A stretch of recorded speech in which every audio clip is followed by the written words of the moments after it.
Assalamualaikum warahmatullahi wabarakatuh. Halo, perkenalkan saya Galuh Modirani, NPM 1813031026. Dalam video kali ini saya akan membahas mengenai siklus akuntansi perusahaan jasa, yaitu perusahaan Crescent Taylor selama 3 periode akuntansi, yaitu periode April, Mei, dan Juni. Berikut ini video penjelasannya.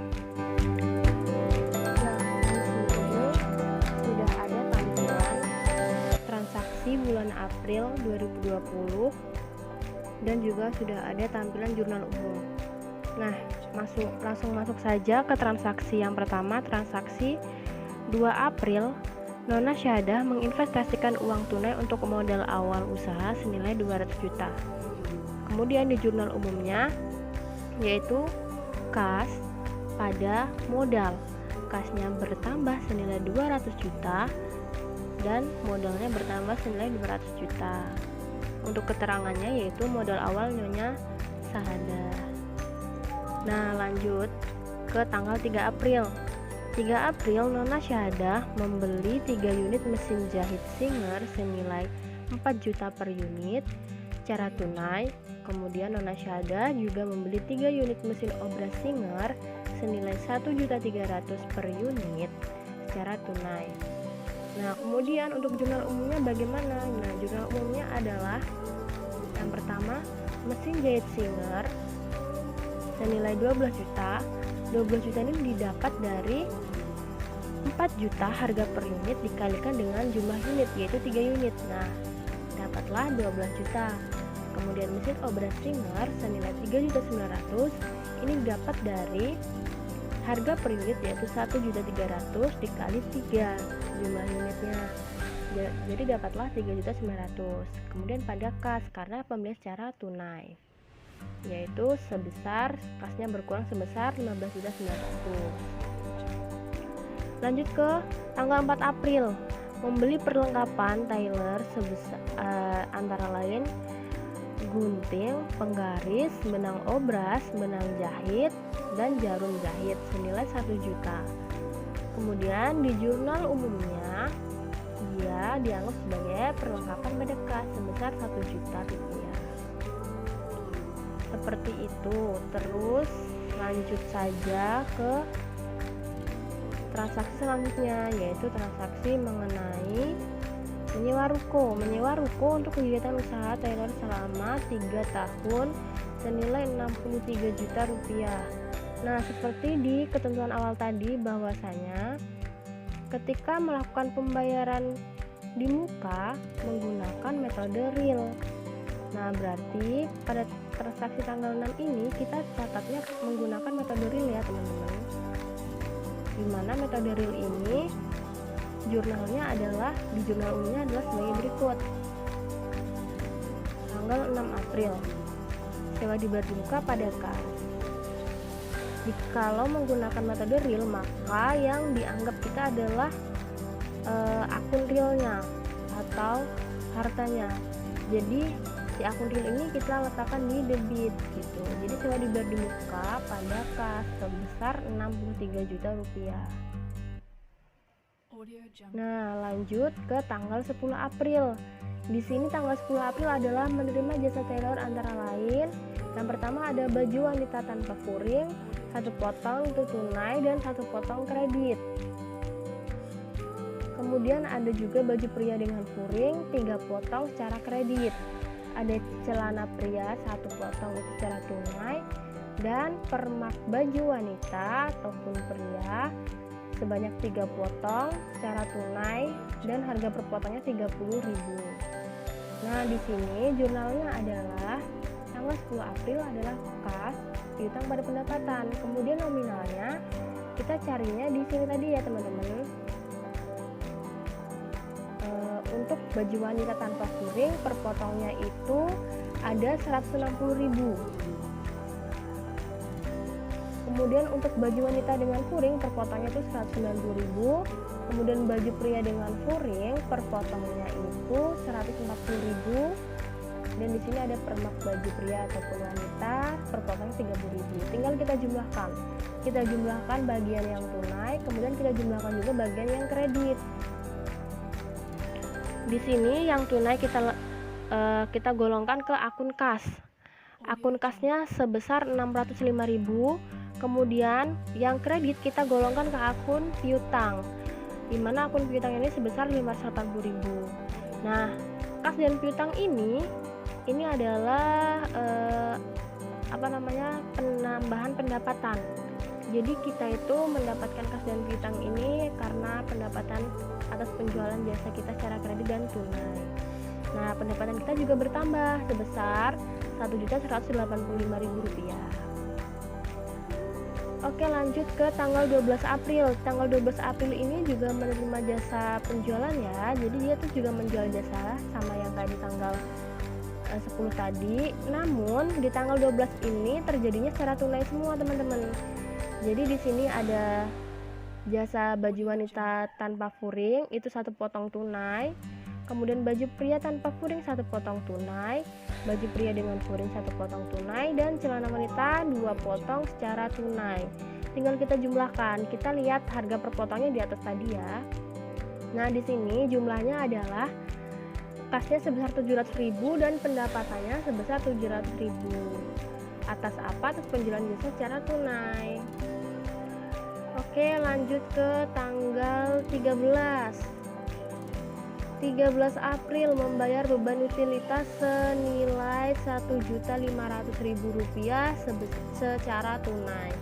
Nah, untuk pembayaran beban utilitas ini jurnalnya adalah beban utilitas pada kas senilai Rp1.500.000. Oke, lanjut ke tanggal 15 April. 15 April menerima pelunasan atas transaksi tanggal 10 atas jasa jahit baju wanita tanpa furing 1 potong. Kita lihat nih di tanggal 10 jasa jahit baju wanita tanpa furing. Tanggal 10. Oke, baju wanita.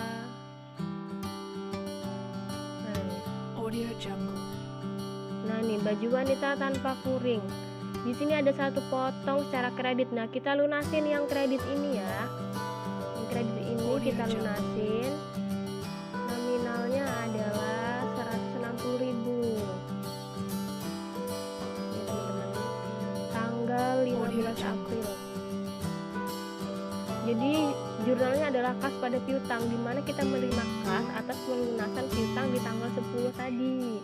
Pelunasan jasa jahit baju wanita tanpa furing. Nah, harganya itu 160.000. Oke, lanjut ke tanggal 17 April. 17 April juga menerima pelunasan piutang. Kita lihat juga di tanggal 10, sama saja ya tadi ya jurnalnya. Lanjut ke tanggal 18 April, membeli perlengkapan tailor, benang jahit, benang obras sebesar 500.000 secara tunai. Nah, tanggal 18 April ini berarti kita membeli perlengkapan, di mana perlengkapan kita bertambah sebesar 500.000 dan kas kita berkurang karena kita membeli perlengkapannya secara tunai. Oke, lanjut ke tanggal 20 April, yaitu menerima pelunasan atas transaksi tanggal 10. Sama aja ya tadi ya teman-teman.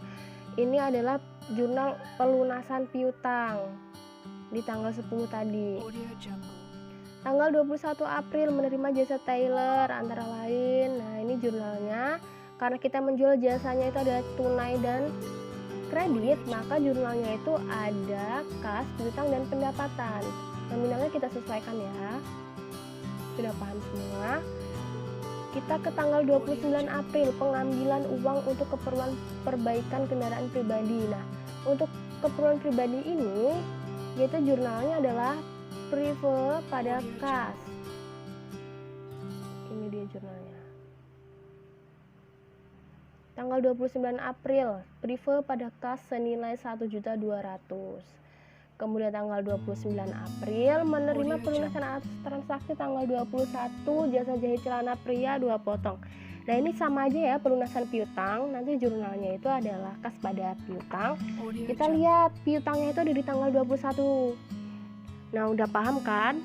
Kita lanjut ke transaksi terakhir, yaitu transaksi 30 April menerima pelunasan atas transaksi tanggal 27 atas jasa jahit baju pria tanpa furing. Kita lihat ya, sama aja semuanya di sini. Jurnalnya adalah Kas pada piutang. Nah, itu tadi jurnal umum dari Craftsman Tailor periode April. Selanjutnya kita akan masuk ke jurnal selanjutnya ya. Oke, kita lanjut ke buku besar. Nah, di buku besar ini ada akun-akunnya. Kita pisahkan ya akun-akunnya. Yaitu di sini yang pertama ada akun kas, kemudian ada akun piutang, akun sewa dibayar di muka, akun perlengkapan, mesin jahit Singer, mesin obras Singer, kemudian ada modal, ada prive, ada pendapatan, ada beban utilitas, beban gaji. Nah, ini kita pisahkan per akunnya. Jadi jurnal itu kita pisahkan per akun gitu ya teman-teman. Oke, udah dipisahin semuanya kayak gini. Sekarang kita bikin neraca saldonya. Nah, neraca saldo ini berguna untuk mengetahui saldo dari buku besar tersebut, antara saldo debit dan saldo kredit apakah sudah balance atau belum. Nah, di sini kita masukkan semuanya dulu akun-akunnya. Akun kas, piutang, sewa dibayar di muka, perlengkapan, mesin jahit Singer, mesin obras Singer, modal nyonya sahadah, prive nyonya sahadah, pendapatan, beban utilitas, dan beban gaji karyawan. Nominalnya kita masukkan semua ya, nominalnya kita dapat dari sini. Nah, di sini total akhirnya senilai Rp205.600.000. Jadi debit dan kreditnya sudah balance ya teman-teman. Jika sudah balance, kita lanjut ke yang selanjutnya, yaitu di sini ada AJP dan worksheet atau neraca lajur. AJP itu jurnal penyesuaian. Nah, di sini jurnal penyesuaiannya yang pertama itu ada beban perlengkapan pada perlengkapan senilai 1.200.000. Kemudian yang kedua ada beban akumulasi penyusutan mesin jahit Singer pada akumulasi penyusutan mesin jahit Singer yaitu senilai Rp166.667. Dan ada juga beban akumulasi penyusutan mesin obras Singer dan pada akumulasi penyusutan mesin obras Singer senilai Rp54.167. Dan yang terakhir ada beban sewa pada sewa dibayar di muka senilai Rp1.750.000. Nah, jika sudah membuat jurnal penyesuaian, langkah selanjutnya adalah membuat neraca lajur atau worksheet. Nah, bagaimana sih membuatnya gitu kan? Di sini neraca lajur ini terdiri dari 10 kolom, di mana kolom tersebut berisi tentang kolom neraca saldo, jurnal penyesuaian, neraca saldo setelah disesuaikan, kemudian ada laba rugi dan neraca. Nah, yang pertama adalah yang kita letakkan di sini ada nomor akun dan keterangan. Nomor akun dan keterangan ini kita lihat dari neraca saldo yang di buku besar tadi, yaitu yang ini. Kita pindahkan ini. Oke, semua ini kita pindahkan ke worksheet ya. Nah, kita sudah pindahkan nih neraca saldonya, semua dipindahkan di sini. Sudah, setelah itu kita masukkan ke jurnal penyesuaian. Jurnal penyesuaian ini kita letakkan di sini juga ya. Kita masukkan. Kita golongkan per akunnya. Jika ada akun di jurnal penyesuaian yang belum ada di neraca saldo, maka kita tambahkan di bawahnya. Nih, kita tambahkan. Ini adalah akun-akun tambahan ya. Nah, akun tambahan. Kemudian nominalnya kita juga tambahkan gitu. Setelah kita letakkan jurnal penyesuaiannya di sini, langkah selanjutnya adalah menghitung neraca saldo setelah disesuaikan, di mana ketika neraca saldo dan jurnal penyesuaian ini saling bertemu atau memiliki nominal yang sama gitu, jadi dia itu akan mempengaruhi NSD ini gitu kan. Misalnya nih, pada akun kas di kolom neraca saldo sebesar Rp114.860.000. Nah, di jurnal penyesuaian ini kosong, berarti kita langsung pindahkan ya. Kalau misalnya ada lagi nih, ada yang sewa dibayar di muka Rp63 juta, kemudian di jurnal penyesuaian ada di kredit sebesar Rp1.750.000. Nah, berarti karena ini debit dan kredit, maka harus dikurangin ya. Nah, 63 juta dikurangin 1.750.000 rupiah adalah senilai 61.250.000 rupiah. Dan begitu seterusnya untuk akun-akun semuanya ya. Nah, seperti itu. Oke, selanjutnya kita masuk ke kolom laba rugi. Di kolom laba rugi ini berisi akun-akun laba rugi. Akun-akun laba rugi ini terdiri dari akun pendapatan sampai dengan beban. Jadi kita pindahkan semuanya ya. Ini ada pendapatan, beban-beban, semua kita pindahkan di laba rugi. Nah, setelah itu kita jumlahkan. Apabila kolom kredit lebih besar daripada kolom debit, maka perusahaan tersebut akan mengalami keuntungan atau laba. Namun, jika kolom kredit ini lebih kecil seperti pada transaksi berikut ini, maka perusahaan ini mengalami kerugian senilai 5.570.834. Jadi diingat-ingat ya teman-teman, kalau misalnya kolom kredit ini tuh lebih besar, maka perusahaan tersebut itu mengalami keuntungan. Dan begitu sebaliknya, kalau misalnya kolom kreditnya lebih kecil, berarti dia mengalami kerugian. Nah, sudah selesai di kolom laba rugi.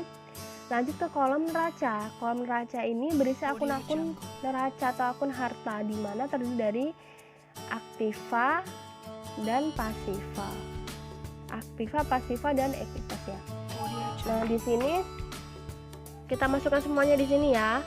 Nah, kalau di kolom neraca ini, apabila jumlah yang didebit ini lebih besar, maka perusahaan tersebut akan mengalami keuntungan. Namun apabila jumlah kolom yang didebit ini lebih kecil, maka perusahaan tersebut mengalami kerugian. Nah, di sini jumlahnya sama ya, berarti perusahaan Chrisman Taylor ini mengalami kerugian senilai 5.570.834.000 rupiah. Oke, kita lanjut ke laporan keuangan ya. Nah, laporan keuangan di sini terdiri dari laporan laba rugi, perubahan modal, dan laporan neraca.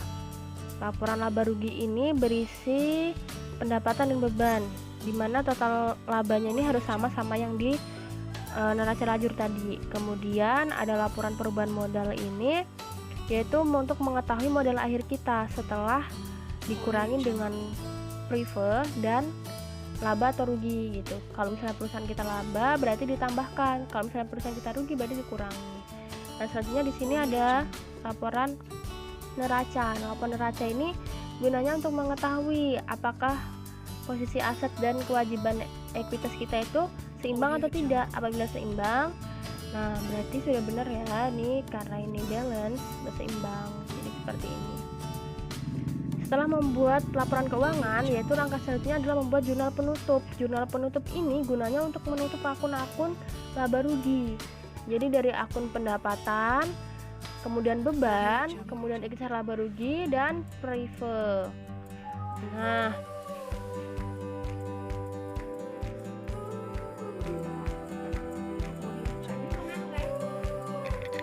Nah, jika sudah membuat jurnal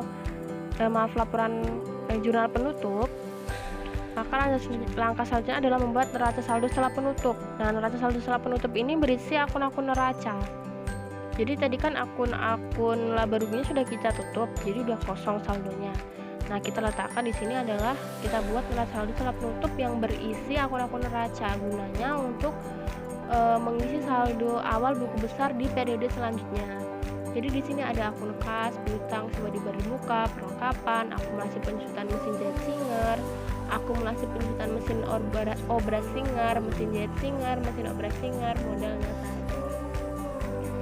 Sudah itu kita buat jurnal pembalik. Nah, jurnal pembalik ini timbul karena ada akun-akun neraca atau akun-akun neraca yang muncul di jurnal penyesuaian. Coba kita lihat di jurnal penyesuaian tadi kita. Di sini ada akun beban sewa dan sewa dibayar di muka. Nah, ketika ada akun yang di muka ini dia tuh akan yang timbul di penyesuaian, maka dia akan timbul juga di jurnal pembalik. Nah, caranya adalah membalik akun ini agar saldonya 0. jurnal pembalik ini kita balik ya, sewa dibagi buka pada beban sewa nilai 1.750.000.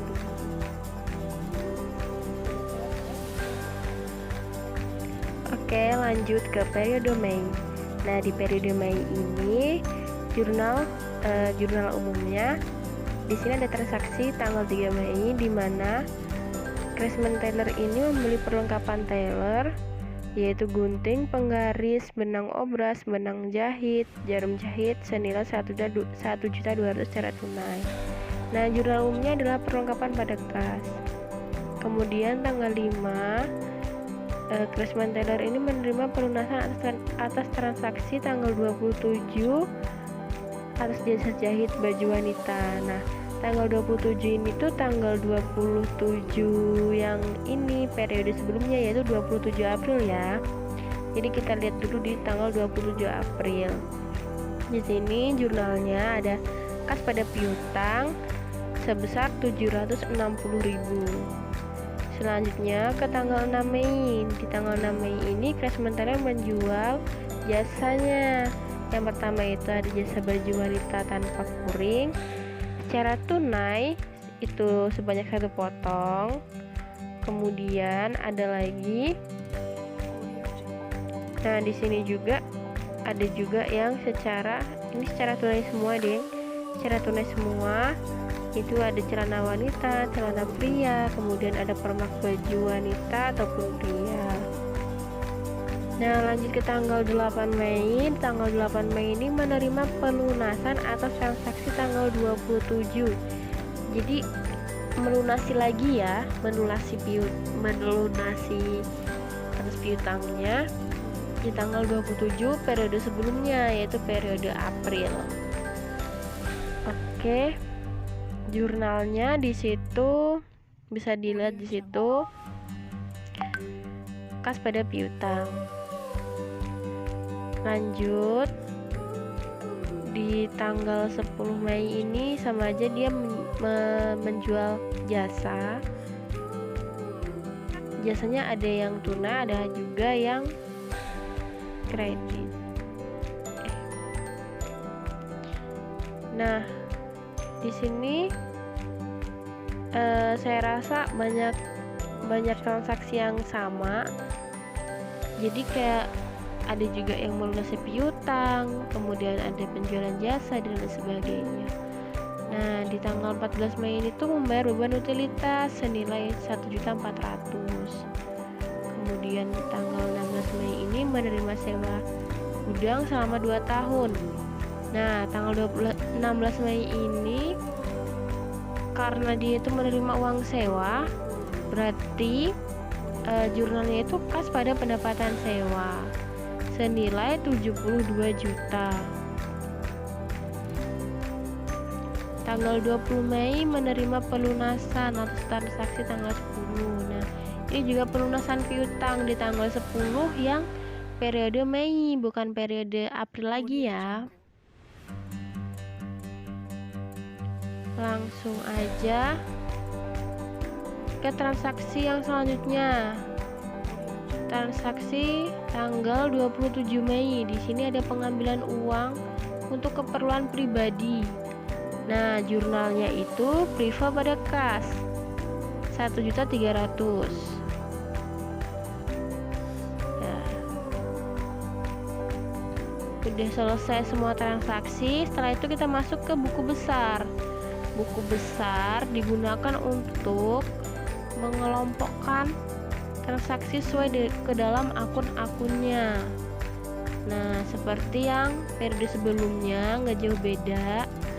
Di sini ada akun kas, piutang, perlengkapan, dan lain sebagainya yang kemudian nanti total akhirnya akan kita totalkan atau kita entry ke neraca saldo guna untuk mengetahui saldo antara akun yang masuk ke golongan debit dan kredit itu sudah balance atau belum. Nah, kita masukkan semuanya akun-akunnya. Ada akun kas, piutang, sewa dibayar di muka, perlengkapan, akumulasi penyusutan, dan lain sebagainya, yaitu dari neraca saldo ini kita udah balance ya. Nah, setelah neraca saldo selesai, kita bikin jurnal penyesuaiannya. Di sini informasi data per 31 Mei 2020 yang pertama itu perlengkapan tersisa senilai 500.000. Nah, di sini jurnal penyesuaiannya adalah beban perlengkapan pada perlengkapan. Nilainya 1.700.000. Kenapa 1.700.000? Karena yang kita tulis adalah nominal yang sudah kita pakai. Nah, saldo dari perlengkapan itu sendiri berapa sih? Saldonya itu 2.200.000. Karena tadi yang tersisa 500, berarti 2.200.000 dikurangin oleh 500, berarti masih yang udah kepake itu 1.700.000. Nah, yang kedua, penyusutan mesin jahit dan mesin obras. Di sini aku bedain akun mesin jahit sama mesin obras. Mesin jahit cara ngitung akumulasinya itu harga perolehan dibagi 12 itu 12 bulan maksudnya, kemudian dibagi sama umur ekonomis. Nah, untuk mesin jahit Singernya itu kan 12 juta, berarti dibagi 12, kemudian dibagi sama umur ekonomisnya 6 tahun. Dapatlah hasilnya yaitu Rp166.667. Nah, untuk menghitung akumulasi penyusutan mesin obras Singer itu sama caranya, dan disitu dapat hasilnya yaitu Rp54.167. Lanjut ke yang selanjutnya yaitu sewa yang telah jatuh tempo senilai Rp1.750.000. Sewa yang telah jatuh tempo. Nah, di sini jurnalnya adalah beban sewa pada sewa dibayar di muka senilai Rp1.750.000. Nah, itulah nominal yang sudah kita pakai. Gitu, yang sudah jatuh tempo. Selanjutnya yang keempat yaitu sewa yang diterima dan terpakai senilai 3 juta. Nah, di sini jurnal penyesuaiannya adalah pendapatan sewa pada sewa diterima di muka senilai 69 juta. Caranya bagaimana? Caranya adalah nominal yang kita tulis adalah nominal yang belum terpakai. Jadi sewa di sini kan yang udah diterima dan terpakai itu senilai 3 juta. Berarti sewa yang belum kepakainya berapa gitu kan? Karena harga awal dari sewa dibayar di muka tadi itu maksudnya pendapatan sewa. Kita pakai pendapatan sewa itu ada 72 juta ya. Nah, karena yang sudah terpakai itu 3 juta, berarti 72 juta dikurangin 3 juta adalah senilai 69 juta.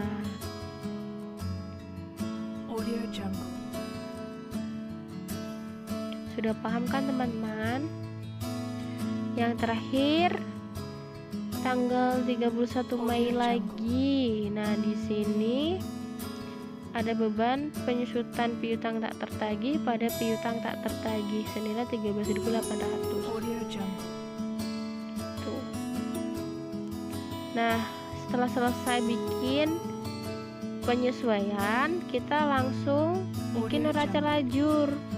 Nah, di neraca lajur ini biasa ya, sama ya kayak yang di periode April tadi cara-caranya. Nah, perusahaan kita ini masih mengalami kerugian senilai Rp3.599.634. Gitu. Jadi perusahaan kita tuh masih rugi ya. Setelah bikin neraca lajur, kita bikin laporan keuangan. Nah, laporan keuangan ini ada laba rugi, ada perubahan modal, kemudian ada neraca. Di laporan laba rugi isinya itu tentang akun pendapatan dan beban.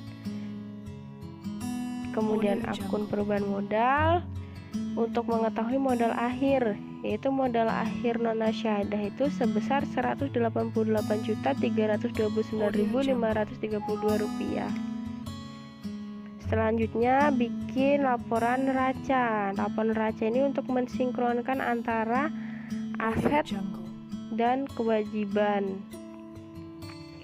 kewajiban dan ekuitas. Jadi saldonya harus sama ya antara aset dengan kewajiban dan ekuitas. Selanjutnya ke jurnal penutup. Jurnal penutup ini untuk menutup akun-akun laba rugi, di mana di situ ada pendapatan, beban, kemudian ada price, kemudian ada laba ataupun rugi. Karena perusahaan kita itu rugi, maka jurnalnya untuk menutup akun ikhtisar laba rugi yaitu modal pada ikhtisar laba rugi gitu. Selanjutnya kita ke neraca saldo setelah penutup. Neraca saldo setelah penutup ini digunakan untuk mengisi akun-akun neraca.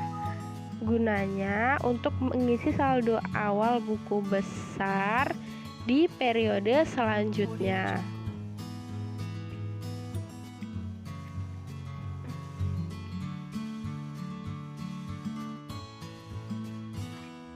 Nah, saldo dari neraca saldo setelah penutup itu bisa dilihat tadi ya. Setelah itu kita bikin jurnal pembalik. Maaf, itu keterangannya salah. Seharusnya di situ adalah jurnal pembalik, bukan neraca saldo setelah penutup.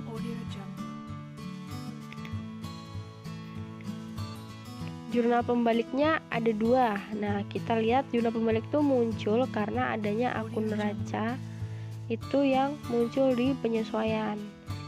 Nah, di sini ada sewa dibayar di muka, kemudian ada sewa diterima di muka. Jadi dibalik ya, kalau misalnya pokoknya dibalik gitu. Yang selanjutnya yaitu periode Juni. Nah, di sini sudah ada tampilan periode Juni. Tanggal 4 Juni, membeli perlengkapan tailor berupa gunting, penggaris, benang obras, benang jahit, jarum jahit senilai 1.100.000. Nah, jurnal umumnya adalah perlengkapan pada kas sebesar 1.100.000. Kemudian tanggal 5 Juni yaitu menerima pelunasan atas transaksi tanggal 26 Mei. Nah, berarti di sini tuh penerimaan piutang di tanggal 26 Mei gitu. 26 Mei kita menjual jasa secara kredit. Di situ ada.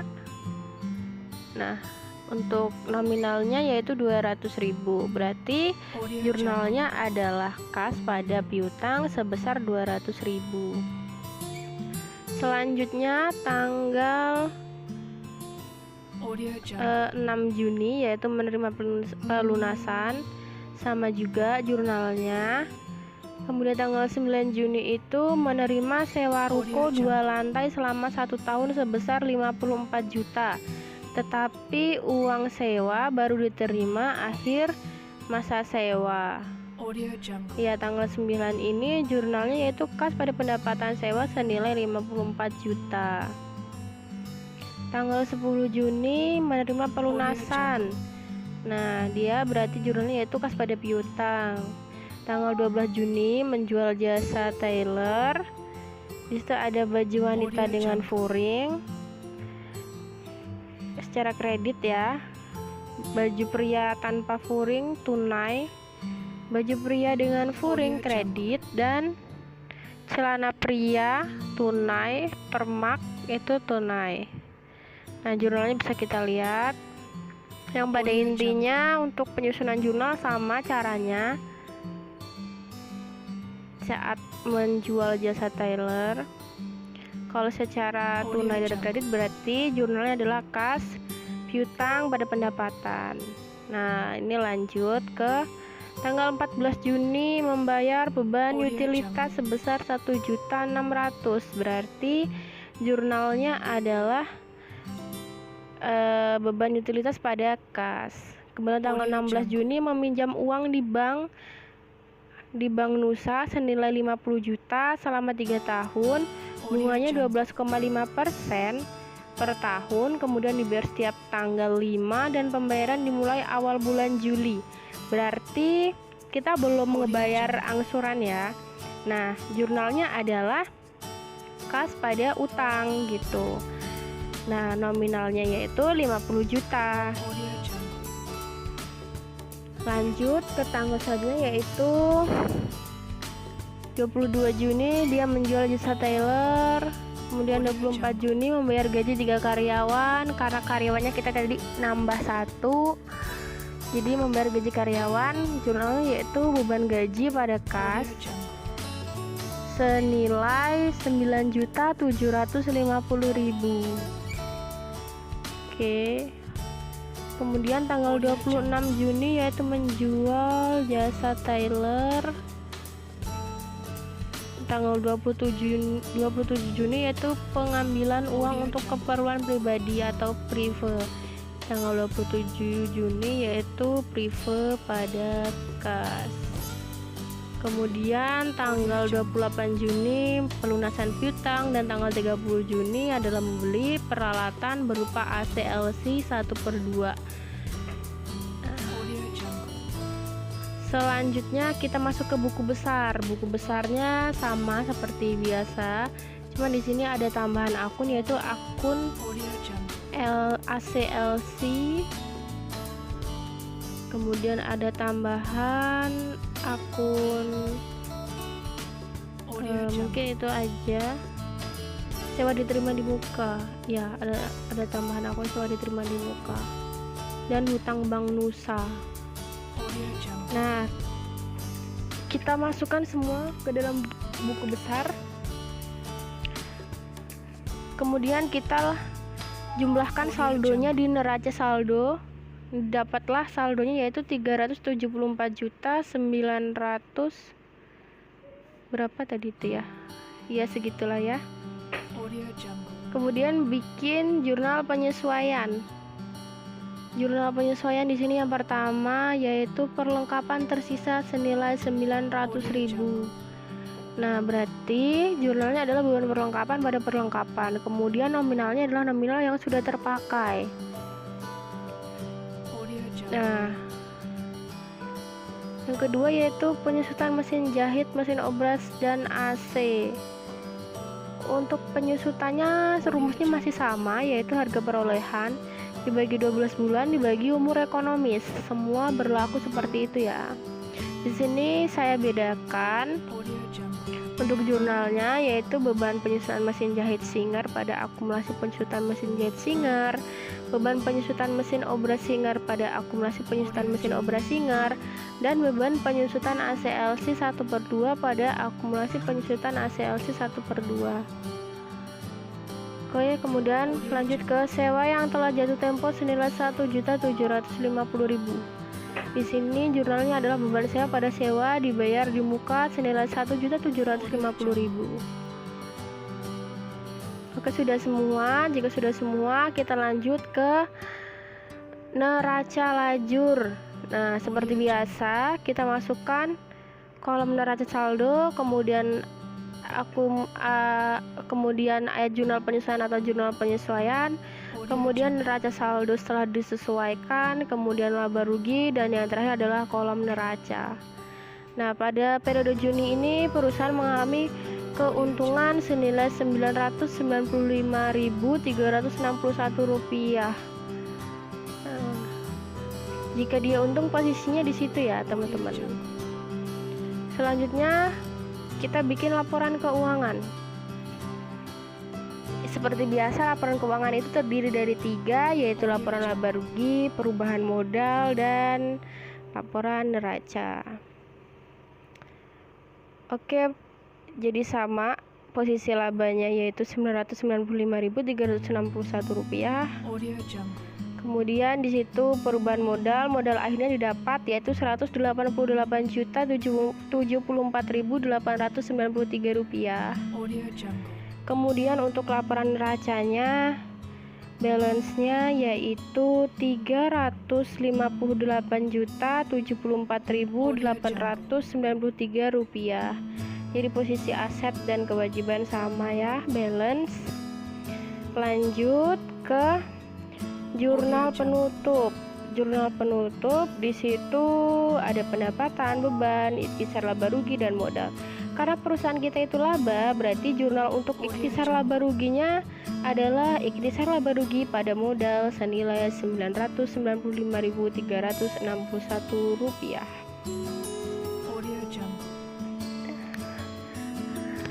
Oke, selanjutnya lanjut ke neraca saldo setelah penutup ya.